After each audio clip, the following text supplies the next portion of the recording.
أعوذ بالله من الشيطان الرجيم بسم الله الرحمن الرحيم رب اشرح لي صدري ويسر لي أمري واحلل عقدة من لساني يفقهوا قولي رب يسر ولا تعسر وتمم بالخير وبك نستعين آمين يا رب العالمين اللهم صل على محمد وعلى آل محمد السلام علیکم رحمۃ اللہ وبرکاتہ۔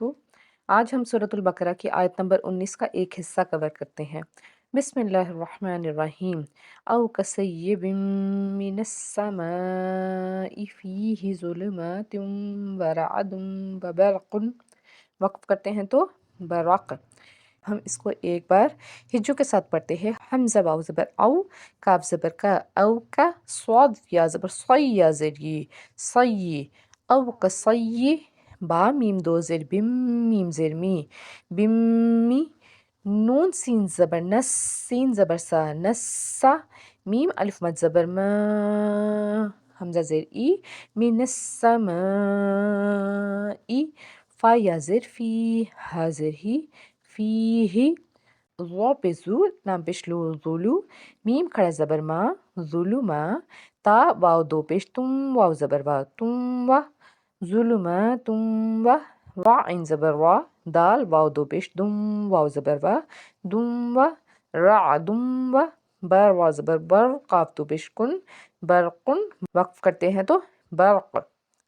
جی اب اس کو ایک بار ہم تجوید سے دیکھتے ہیں۔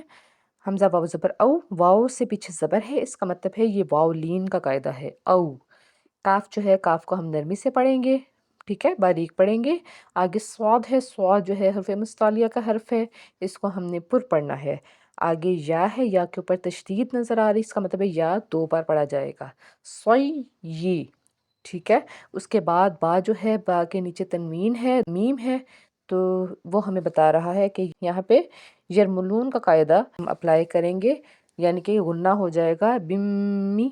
آگے نون سین زبر نس، سین زبر سا، سین کے اوپر تشدید کا قاعدہ، سین دو بار پڑھا جائے گا، اور سین جو ہے حرف صفیریہ میں سے بھی ہے، یعنی کہ سین جو ہے جب پڑھیں گے تو سی ٹی کی آواز آئے گی۔ آگے میم اور الف مد زبر ما، یہاں پہ جو ہمیں مد نظر آ رہی ہے اس کو ہم مد متصل کہتے ہیں، کیونکہ اسی میں ہمیں حمزہ نظر آ رہا ہے، اس کا مطلب ہے یہ مد متصل ہے، اور اس کو ہم نے 3 سے 5 الف کے برابر اس کو کھینچ کے ادا کرنا ہے۔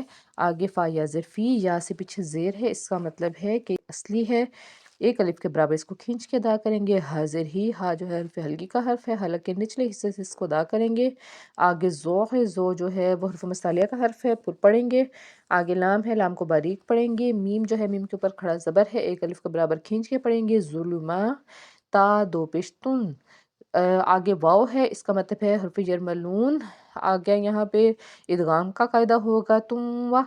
آگے را عین زبر را، عین را جو ہے اس کو ہم پر پڑھیں گے کیونکہ اس کے اوپر زبر ہے، اور آگے عین ہے، عین حرف ہلکی کا حرف، حلق کے درمیان سے اس کو ادا کرنا ہے۔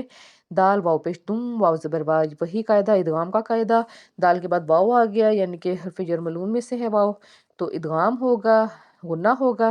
بر واو زبر بر، را کو، را ساکن ہے اور اس سے پیچھے زبر ہے، اس کا مطلب ہے را کو ہم نے پر پڑھنا ہے۔ قاف دو پیش کن، برقن، قاف جو ہے حروف مستعلیہ کا حرف ہے، اس کو ہم نے پر پڑھنا ہے، اور یہاں پہ کیونکہ قاف جو ہے وہ حرف قلقلہ میں سے بھی ہے، اور آگے جیم ہے، یعنی کہ ہم نے یہاں پہ سٹاپ اگر کرنا ہے تو یہاں پہ خوب قلقلہ کریں گے، یعنی کہ آواز لوٹ کے آئے گی، برق، برق۔ اب ہم سورۃ البقرہ کی آیت نمبر 19 کے پہلے حصے کی گرامر کرتے ہیں۔ سب سے پہلے ہے او، او کیا ہے؟ اس کو ہم حروف عطف کہیں گے، یعنی کہ حرف عاطفہ ہے۔ اس کے بعد ہے کاف پلس سیبن، کاف جو ہے حرف جار میں سے ہے، ٹھیک ہے، اور سیبن جو ہے یہ جب اس کے ساتھ اس کو اٹیچ کیا تو یہ کیا بن گیا؟ مرکب جاری، اور سیبن جو ہے وہ جنس میں مذکر ہے، عدد میں یہ واحد ہے، وسط میں نکرہ ہے، اعرابی حالت اس کی کیا ہے؟ مجرور ہے۔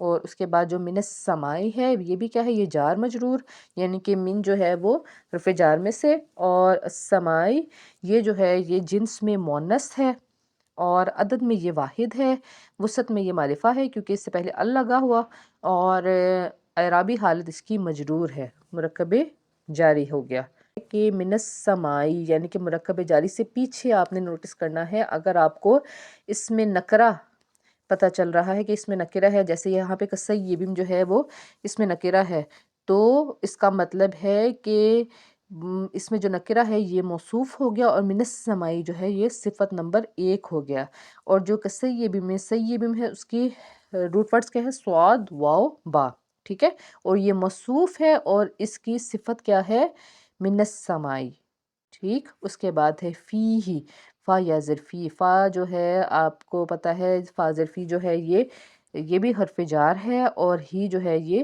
مجرور ہو گیا، وہ ہے ضمیر ہے، تو یہاں پہ اس کو ہم نے جب فا پلس ہا ہوا تو جار مجرور بن گیا، اور یہ کیا ہے، یہ خبر مقدم ہے، خبر مقدم ہے، اور آگے ظلماتم و رعدم و برق، یہ کیا ہے، یہ مرکب عطفی ہے، مرکب ہو گیا نا، 3 حرف ہیں تو مرکب بن گیا اور عطفی، اور اس کو ہم مرفوع، حالت مرفوع میں دیکھ رہے ہیں، یعنی کہ تینوں جو ہیں وہ حالت مرفوع میں ہیں، اور اس کو کیا کہیں گے، مبتدا مؤخر کہیں گے۔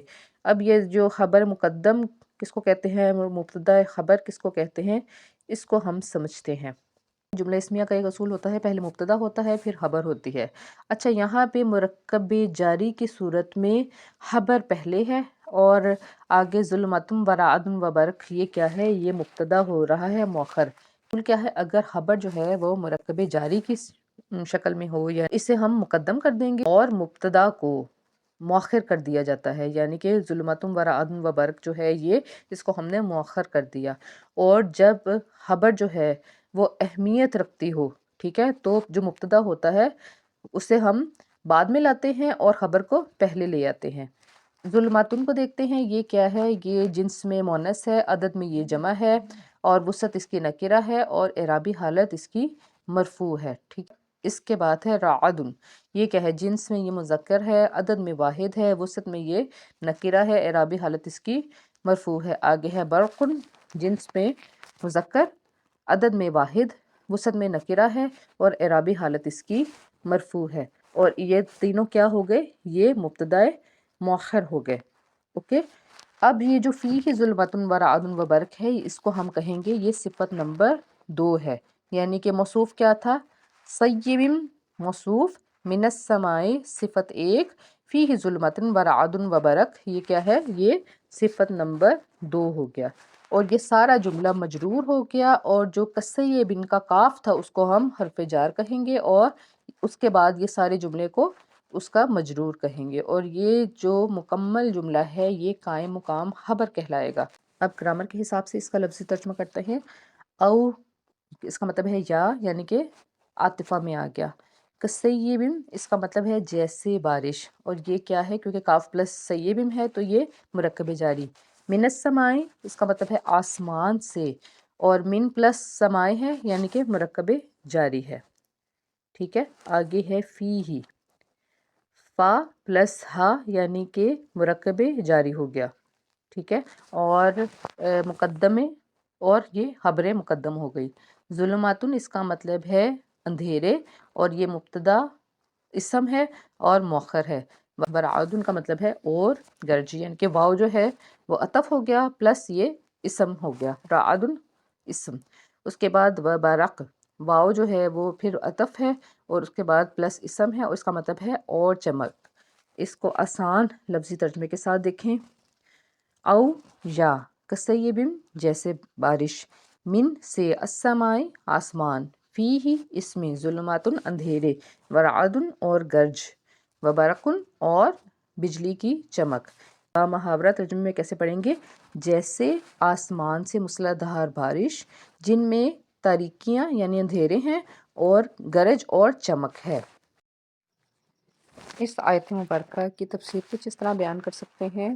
اب منافقین کے اس گروہ کی مثال دی جا رہی ہے جو ایمان لانے کے بعد یہ لوگ بے چینی کا شکار رہے۔ جب اسلام کی حقانیت کے دلائل سامنے آئے تو ان کے دل میں اسلام کی طرف جھکاؤ پیدا ہو گیا اور اسلام کی طرف بڑھنے لگے، لیکن جب اسلامی احکام کی ذمہ داریاں اور حلال حرام کی باتیں سامنے آئیں تو وہ اپنی خود غرضی کی وجہ سے رک جاتے۔ یہاں اسلام کو ایک بارش کی مثال سے تشبیہ دی گئی ہے کہ اس میں کفر و شرک کی خرابیوں کا جو بیان ہے، اسے اندھیروں سے اور اس میں کفر و شرک پر عذاب کی جو دھمکیاں دی گئی ہیں انہیں گرج سے تشبیہ دی گئی ہے۔ اس کے علاوہ ہم اس کو اس طریقے سے بھی بیان کر سکتے ہیں کہ منافقین کی ایک اور قسم یہاں پہ بیان کی گئی ہے۔ یہ وہ قوم ہے جن پر کبھی حق ظاہر ہو، کبھی وہ حق پہ چل پڑتے ہیں اور پھر کبھی شک میں بھی یہ لوگ پڑ جاتے ہیں، اور شک کے وقت ان کی مثال برسات کی سی ہے۔ سیب ان کا معنی یہاں پہ بارش کے لیے یوز کیا گیا ہے، اور ظلماتن کا یہاں پہ مطلب شک، کفر اور نفاق ہے، اور رعدن کا مطلب یہاں پہ گرج ہے، اور جو اپنے خوفناک آواز سے دل دہلا دیتی ہے، ایسی آواز، ایسی گرج۔ اور حضرت ابن عباس رضی اللہ تعالیٰ عنہ فرماتے ہیں کہ اس کا مطلب ہے قرآن پاک کی جب آیتیں ان کے دلوں کو کھولیں گی تو ان کے چھپے ہوئے جو عیب ہے وہ ظاہر ہو جائیں گے ان منافقوں کے، اور اپنی نورانیت سے انہیں مبہوت کر دیں گی، اور جب ان پر اندھیرا ہو جاتا ہے تو یہ لوگ کھڑے ہو جاتے ہیں، اور جب ایمان ان پہ ظاہر ہو جاتا ہے تو ذرا روشن دل ہو کر پیروی کرنے لگتے ہیں، پھر ان کے دل میں شک و شبہ پیدا ہو جاتا ہے اور دل میں قدوت اور ظلمت بڑھ جاتی ہے، وہ بے چینی سے کھڑے ہو جاتے ہیں۔ اور ان کا یہ بھی مطلب ہے کہ اسلام کو ذرا سا عروج ملا تو ان کے دل قدرے مطمئن ہو گئے، لیکن جہاں اس کے خلاف نظر آیا تو الٹے پیروں کفر کی طرف کے لوگ لوٹنے لگے۔ آج کے لیے اتنا ہی، مجھے اجازت دیجیے گا۔ اللہ حافظ۔